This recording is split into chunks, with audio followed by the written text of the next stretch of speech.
Welcome! This is a video to introduce WACC, the weighted average cost of capital.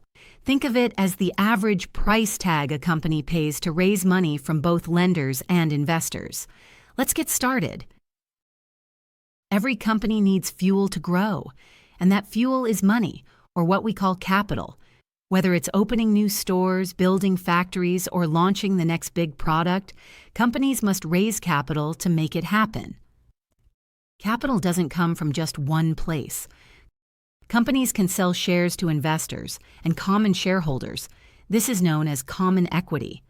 Common equity may also include retained earnings from the company's past operations. Companies may also issue preferred stock, which is a hybrid of debt and equity, to preferred shareholders, or they can borrow money from banks and bondholders. Each capital type makes up a percentage of the total capital, and raising money isn't free, so each source of capital has its own cost or price tag. Shareholders expect returns, preferred stockholders want dividends, and lenders charge interest. When a company wants to evaluate a new project, it can't just look at one of these costs in isolation, because projects are funded by a mix of debt, equity, and sometimes preferred stock. Companies need a single blended cost that represents the average cost of all the capital it uses. That's why we use WACC, the weighted average cost of capital. But here's the key. We don't just average the costs of capital equally. That wouldn't make sense because companies don't use each source of money in the same amount.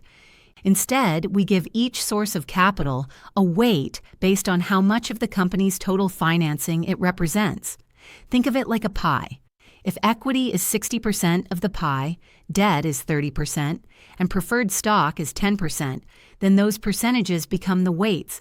So if common equity makes up 60% of the total capital, then 60% of the cost of equity will be included in the WACC.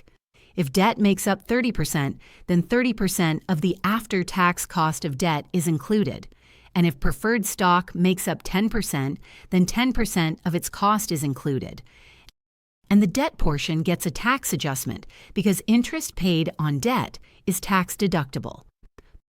Putting all these elements together gives us the WACC formula, and it is equal to the weight of common equity times the cost of common equity plus the weight of preferred stock times the cost of preferred stock plus the weight of debt times the before-tax cost of debt times 1 minus the corporate tax rate.